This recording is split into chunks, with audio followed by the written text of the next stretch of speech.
गोशा नूर सुनने वाली सब नूरी सिस्टर्स की खिदमत में अस्सलाम वालेकुम। मैं उम्मीद करती हूँ आप सब खैरियत से होंगी। हम सुन रहे हैं किताब ख़वातीन और सुलूक। आज हम इसका जो चैप्टर सुनेंगे उसका उन्वान है पब्बा पार। तो आए चलते हैं माँ जी के कमरे में, देखते हैं वहाँ का माहौल कैसा है। मुझे तो लग रहा है कि आज माहौल कुछ मुख्तलिफ है। तो आए देखें क्या गुफ्तगू हो रही है। उन्वान पब्बा पार। मेरा शौहर मुझे बेहद अजियत देता है माँ जी। मैं बड़ी तकलीफ में हूँ। 50 की दहाई क्रॉस कर चुकी हूँ। इब्तदाई उम्र तो बच्चे पालते, अमली जिंदगी की बुनियादें उस्तवार करते गुजर ही गई। वो भी अपने मुआशी मसाइल हल करने में लगा रहा। रोजगार की तगोदो में पता ही ना चला वक्त कैसे गुजर गया। अब बच्चे यूनिवर्सिटीज में पहुंच चुके हैं। मुआशी तौर पर भी अब अल्हम्दुलिल्लाह जिंदगी सेट है, लेकिन मेरी जज्बाती जिंदगी बहुत डिस्टर्ब है माँ जी। अज़दवाजी जिंदगी में इतने मसाइल हैं कि मैं लहू लहान हो चुकी हूँ। मेरा शौहर, उफ, कौन सा अंदाज है जिसमें वो मुझे अजियत ना देता हो। बात खत्म करते हुए इसकी आंखों से दो मोटे मोटे आंसू नरमी से इसकी पलकों से ढलक चुके थे। वो देखने में मुतवस्सत तबके से ताल्लुक रखने वाली नजर आ रही थी। एक नाजुक अंदाम सी खातून जिसके चेहरे पर फैली नरमी के पीछे बहुत सारी तलखियां, सब्र की चादर ओढ़े खामोश चुपचाप आंसुओं का गर्म पानी अपने अंदर समोए हुए दिखाई दे रही थी। मौसम खुशगवार था। रुखसत होती गर्मी फजा में फैली खुनकी को पांव फैलाता हुआ देखकर अब कूच की तैयारी में थी। हम माँ जी के पास बैठे हुए थे। ये खातून कुछ अरसे से बाकायदगी से हमारी महफिल में आती जाती दिखाई देती थी। धीमी मुस्कुराहट चेहरे पर सजाए वो हमेशा खामोश रहती। इनकी कम गो तबीयत इन्हें माहौल में नुमाया नहीं करती थी। धीरे धीरे वो माहौल को समझ चुकी थी।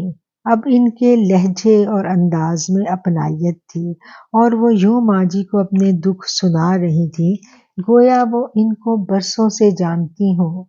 अल्लाह वालों की यही पहचान है कि इनकी शख्सियत में अल्लाह करीम ऐसी नरमी और जाज़बियत रख देता है कि इन्हें देखकर जी चाहता है कि अपने सारे गम इनके कदमों में दफन करके हल्के फुल्के हो जाएं।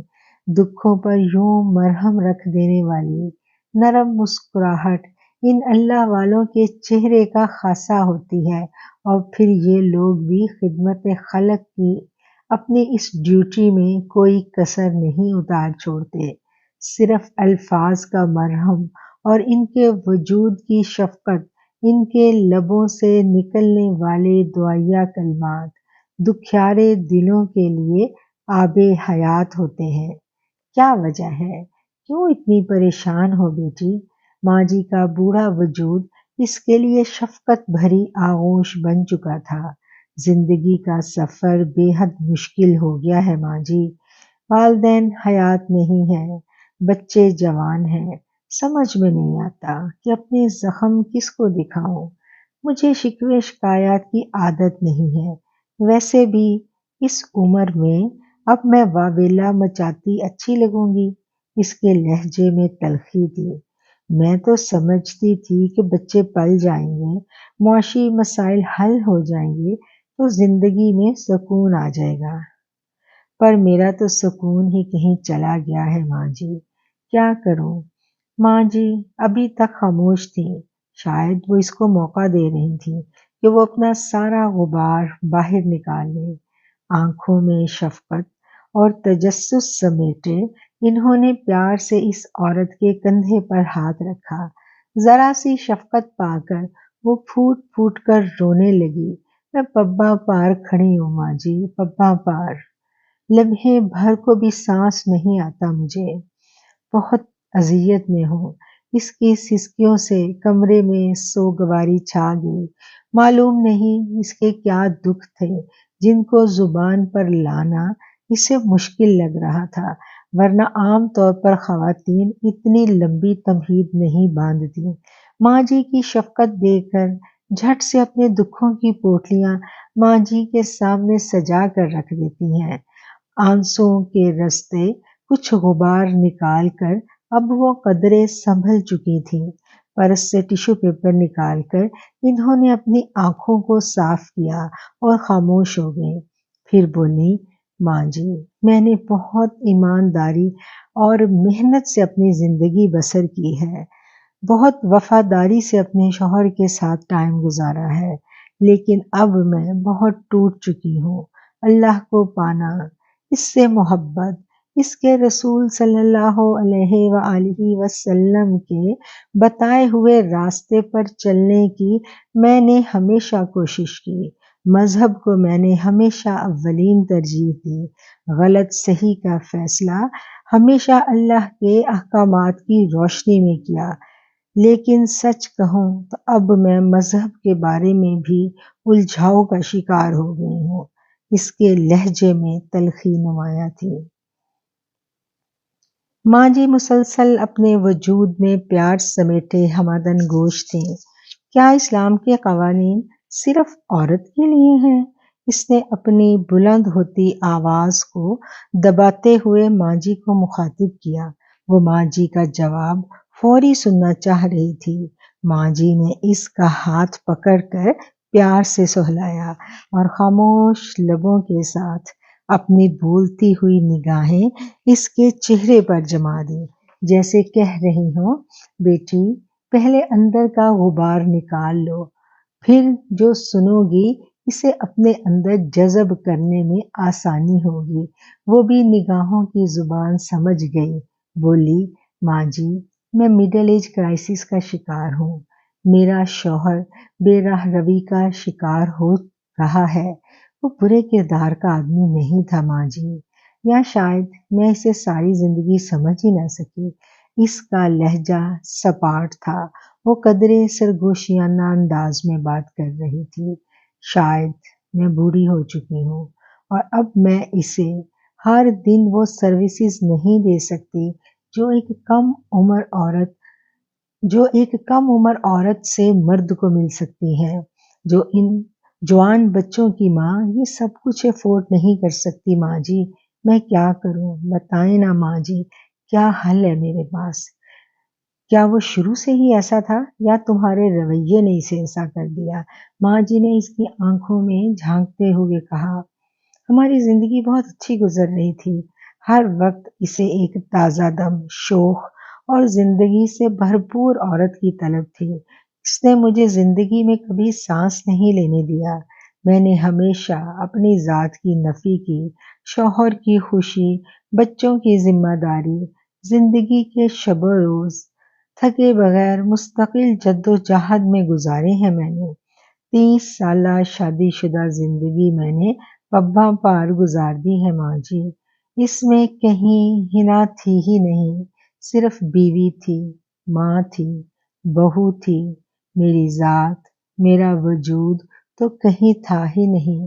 میں نے کبھی سستانا چاہا، کبھی اپنے اندر کی عورت سے ملاقات کرنی چاہی تو میرے شوہر نے میرا ہاتھ پکڑ کر اپنی ذات کے بھنور میں مجھے پھر سے قید کر لیا اور میں اسی گھم چکر میں گھومتی رہی۔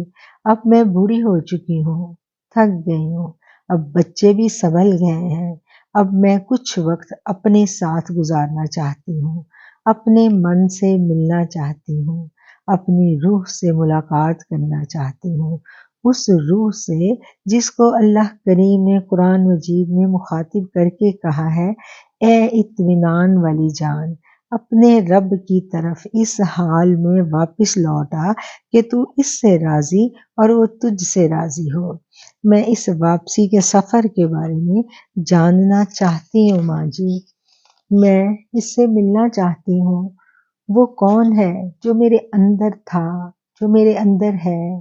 اس نے مجھے کبھی تنہا نہیں چھوڑا، ہمیشہ میرے ساتھ رہا۔ میں جب بھی تھک گئی، مایوس ہو گئی، اس نے مجھے سہارا دیا۔ میں جب بھی زندگی میں ٹوٹی، आजमाइश में मुबतला हुई, इसने मुझे समेट लिया। इसने मुझे कभी तन्हा नहीं छोड़ा। वो मेरे साथ ही रहा, मेरे अंदर ही रहा। मैं इससे मानूस थी। वो मेरी सारी बातें सुनता था, जवाब भी देता था। मैं उसको टाइम देना चाहती हूँ माँ जी। इसके कुर्ब के एहसास में तहलील हो जाना चाहती हूँ। तहलील होकर इसके नाम की तजल्ली के लश्कारे में मस्त होना चाहती हूँ। मेरी रूह हर फुर्सत के लम्हात में अपने रब के नाम की माला जपना चाहती है। ज़मानो मकान की क़ैद से आज़ाद होकर अपनी तन्हाइयाँ सजाना चाहती है। मैं अपने मन का शोर, मन की बेकरारी को तसल्ली देकर इतने बरस सुलाती रही, बहलाती रही कि बच्चे बड़े हो जाएंगे, जिंदगी सेट हो जाएगी, तो फिर फारिग होकर अपने रब को तलाश करूंगी। आलमे अरवाह की अपनी हमजोलियां तलाश करूंगी। फिर इनकी सोहबत में अपने रब की महफिलें सजाऊंगी। उसके नाम का जिक्र करूंगी। उस सोने के नाम की माला जपेंगे सारे मिलकर और उसकी हम्द पढ़ेंगे। मेरी हमजोलियाँ उसकी हम्द पढ़ेंगी और मैं सुनकर झूमूंगी। उसका कुरान पढ़ूंगी। उसके कुरान की एक एक आयत की अंदर बसे जहां की सैर करूंगी। उसके रसूल सल्लल्लाहु अलैहि वसल्लम की नातें पढ़ेंगे हम सब मिलकर। मैं अपनी हम मिजाज हम झोलियां ढूंढ लूंगी। इस सोने की यादों में आंसुओं की बरसात लगाएंगे हम मिलकर। फिर इस बरसात में हम मिलकर भीगेंगे, ऐसे जैसे बचपन में भीगते थे। मूसलाधार बारिशों में सारी सहेलियां मिलकर अब हम भीगेंगे अपने रब की याद के आंसुओं की बरसात में। लेकिन मेरे सारे ख्वाब कब पूरे होंगे माँ जी? मैं तो थक गई हूँ पब्बा पार खड़े खड़े। मैं क्या करूँ? मेरा शौहर जिसकी मैंने बड़ी ईमानदारी से वफादारी से खिदमत की, वो कब मुझे थोड़ा टाइम देगा, मुझे कुछ आज़ादी देगा? कब मैं अपनी मर्जी से सांस ले सकूंगी माँ जी? इसकी हरकत अब मेरे लिए नाकाबिले बर्दाश्त हो चुकी है। अब मुझ में दम नहीं रह गया। मैं बूढ़ी हो चुकी हूँ माँ जी।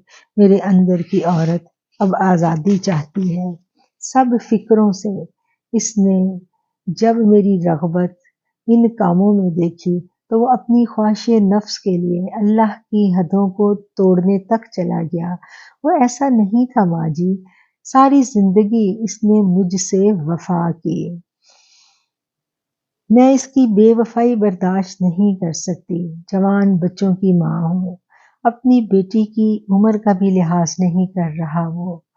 शायद हम सब को फरामोश कर चुका है। बच्चों की निगाहों में मेरे लिए बहुत से सवालात हैं जिनका मैं सामना नहीं करना चाहती या शायद कर ही नहीं सकती। शायद मुझे मेरे बच्चे कसूरवार समझते हों। मेरा घर जैसे जहन्नुम की आग की कोई खिड़की मेरे घर की जानिब खुल गई है, जिसकी तपश ने मेरे घर की सारी फजा को इतना झुलसा दिया है माँ जी कि मैं आपको बयान नहीं कर सकती। इस बात करते करते इस औरत की आंखों में आंसू खामोशी से बहने लगे। इसकी आवाज रुंध सी गई। माँ जी खामोश थी। वो धीमी आवाज में अपनी बिपता सुना चुकी थी।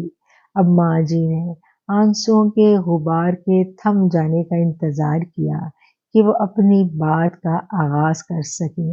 माँ जी की ये आदत बहुत अच्छी थी कि जब कोई अपना दुख उन्हें सुनाना चाहता तो वो बड़े सब्र से, तहम्मुल से अपने अंदर मोहब्बत समेटे उस पर निगाहें जमाए। उसकी सारी बात बहुत ध्यान से सुनती। जब तक वो अपनी बात को मुकम्मल न कर लेता, वो उसके उसके चेहरे से निगाहें नहीं हटाती थी और جب وہ اپنی بات مکمل کر لیتا تو پھر سکون سے بولنا شروع کرتے۔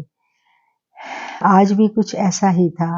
اب ماں جی نے اس کی باتیں سن کر کہا، اللہ کریم نے دین اسلام کے قوانین انسانی فطرت کے عین مطابق بنائے ہیں۔ مرد کو دوسری شادی کی اجازت اسی لیے دی گئی ہے کہ وہ خالق حقیقی اپنی تخلیق کے ہر رگ سے واقف ہے۔ اسے معلوم ہے کہ مرد کی فطرت، اس کی ضرورت کیا ہے۔ ماں جی کی آواز بات کرتے ہوئے کہیں دور سے آتی محسوس ہو رہی تھی۔ کیا مطلب ماں جی آپ کیا کہہ رہی ہیں؟ میں اس عمر میں اس کو دوسری شادی کی اجازت دے دوں؟ وہ تڑپ کر بولی۔ میں نے ساری زندگی تنکا تنکا اکٹھا کیا ہے ماں جی، تب یہ آشیانہ بنا ہے جس میں یہ سب مزے سے رہ رہے ہیں۔ زندگی کی بنیادی ضرورتیں پوری کر کے ذرا سا سکھ کا سانس لیا ہے تو اب آپ مجھے سوتن لانے کا مشورہ دے رہی ہیں۔ اس کی آواز شدت غم سے اب قدرے بلند ہو رہی تھی۔ تو آپ کیا چاہتی ہو بیٹا؟ کیا کان پکڑ کر اسے رب کی تلاش کے سفر پر روانہ کرنا چاہتی ہو؟ مرد کو بنانے والا خدا اس کی فطرت سے بھی آگاہ ہے، اس لیے اس نے مرد کے لیے دوسری شادی کو جائز قرار دے دیا ہے۔ اگر آپ سمجھتی ہیں کہ آپ اب پبا پار کھڑے کھڑے تھک گئی ہیں تو اس قید سے اپنے آپ کو آزاد کروا لو بیٹی، یہ آزادی آپ کو شانت کر دے گی۔ اگر اسلام کے تناظر میں دیکھیں تو اسلام تو یہی تعلیم دیتا ہے، لیکن میں یہ سب برداشت نہیں کر سکتی۔ اب اس کی آواز کا غصہ، غم اور بے بسی سب عیاں تھے۔ پھر تمہارے خیال میں اس مسئلے کو کیسے حل کیا جا سکتا ہے؟ ماں جی کی آواز بھی شاید اس حقیقت کے بوجھ کو اٹھاتے ہوئے لرز رہی تھی۔ میں چاہتی ہوں وہ سدھر جائیں اور اپنی آخرت کی تیاری کریں، اپنی عمر کا احساس کریں اور اللہ سے لو لگا لیں۔ اس کی آواز میں ایک سختی تھی۔ اللہ کریم نے اپنے حبیب مکرم صلی اللہ علیہ وسلم سے کہا ہے، اے نبی آپ فرما دیجئے کہ آپ ان پر نگہبان نہیں ہو۔ تو اس آیت کا کیا مطلب ہے؟ ہدایت دینا اپنی خواہش پر کسی کو نیکی پر راغب کرنا یہ ممکن نہیں ہے۔ ہاں، دعا کا رستہ اختیار کیا جا سکتا ہے، ہم دعا کریں کسی کی ہدایت کے لیے، لیکن ہم اسے عبادت کے لیے مجبور نہیں کر سکتے۔ ہمیں تو اپنی ذات پر اختیار دیا گیا ہے بیٹی، ہم اپنی ہدایت کے لیے دعا کر سکتے ہیں اور ہمیں کرنی بھی چاہیے۔ جس رب کو ہم پانا چاہتی ہیں، جس کی تلاش کرنے ہم نکلتے ہیں، اس کے لیے ہم اپنا سب کچھ چھوڑنے کے لیے تیار نہیں ہوتے۔ اپنا مرتبہ نہیں چھوڑ سکتے، نہ ہی اپنا مقام اور نہ ہی اپنی راج دہانی۔ جس رب کو آپ پانا چاہتی ہو،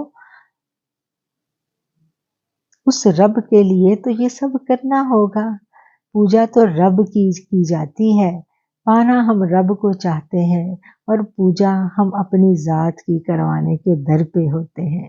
یہ ہمارے اندر کا بت بڑا ظالم ہوتا ہے بیٹی، یہ چاہتا ہے اس کی راج دہانی میں اس کے ارد گرد والے سارے اس کے سامنے سربسجود ہو جائیں، اور اگر یہ چاہے تو وہ سب کے سب اللہ کی طرف سجدہ ریز ہو جائیں، جن کو یہ حکم دے وہ ہدایت یافتہ ہو جائیں۔ ایسا نہیں ہے میری بیٹی، ہدایت دینے والا، ہدایت کو چھیننے والا، یہ سب صرف اور صرف اللہ ہے۔ تاریخ گواہ ہے، رب کو پانے کے لیے بادشاہوں نے اپنی بادشاہت چھوڑ دی تھی۔ عورت کی بادشاہی تو اس کا شوہر ہی ہوتا ہے نا، وہ تو اس میں شراکت برداشت نہیں کر سکتی۔ اسے تو اپنی ذات، اس کی توجہ اور محبت کا محور چاہیے۔ जहाँ वो अपनी पूजा में कमी देखती है तड़प उठती है। क्यों? मैं सच कह रही हूँ ना, माँ जी ने सादगी से कहा। कमरे में बैठी हुई सब औरतें जैसे वहां थी ही नहीं। ये माँ जी हमें आज क्या सबक सिखा रही हैं, क्या बताना चाह रही हैं। और किसी किसी के चेहरे पर खुदा का खौफ था। वहां पर मौजूद औरतों में से किसी के चेहरे पर खुदा का खौफ गालिब था, किसी के चेहरे पर उलझन। और कोई माँ जी को छोड़कर चुपके से वहां से निकल जाना चाहती थी। ये कैसा इस्लाम है? क्या यही कानून इस्लाम है? लेकिन ये तो सरासर जुल्म है, ज्यादती है। एक औरत पर जो तिनका तिनका करके घर बनाए, इस मर्द की जिंदगी बनाए। ये औरत ही होती है जो मर्द की जिंदगी में तवाजुन पैदा करती है। वहां बैठी हर औरत अपने मन के सवाल के बोझ तले दबी जा रही थी, अपने अंदर की औरत से जंग में जख्मी हो रही थी। माँ जी की बातों ने शायद हम सब के दिलों को मैदाने जंग बना दिया था। ये क्या, दिल भी मेरा, सिपाही भी मेरे, जंगी साजो सामान भी सारा मेरे पास है। फिर मैं ही क्यों हारूं? कौन है जिसके आगे मुझे सरेंडर होना है? मेरे अंदर की औरत ने बोलना शुरू कर दिया। किसके हुक्म के आगे? अपने सारे हथियार एक एक करके मैं फेंक दूं। कौन है वो? उफ, ये किस कदर कठिन मरला है। अपनी साल से तामीर की हुई सल्तनत से दस्तबरदार हो जाना, अपनी राज दहानी को ठुड्डा मारकर खुद ही तोड़कर चुपके से फकीरी की बुक्कल मारकर कोने में बैठ जाना। उफ, ये क्या, क्या यही फकीरी होती है जो एक बादशाह अपनी सल्तनत को छोड़कर इख्तियार कर लेता है? क्या अबू बिन अदहम ने भी इस लम्हे ऐसा ही सोचा होगा, ऐसा ही महसूस किया होगा जब उन्होंने अपने अल्लाह को पाने के लिए अपनी सल्तनत छोड़ी होगी? तो क्या बादशाही में अल्लाह नहीं मिल सकता? उफ, ये क्या। मेरे पास अपने अंदर उठने वाले इन सारे सवालों का कोई जवाब नहीं था। इन अल्फाज के साथ ही हम आज का मज़मून ख़त्म करते हैं और बहुत जल्द नए आर्टिकल के साथ आपकी खिदमत में हाजिर होंगे। चैनल को सब्सक्राइब ज़रूर कर लें ताकि नए आने वाले आर्टिकल का नोटिफिकेशन आपको मिल सके। इन अल्फाज के साथ मैं आपसे इजाज़त चाहूँगी। अपना बहुत ख्याल रखिए। अस्सलामु अलैकुम।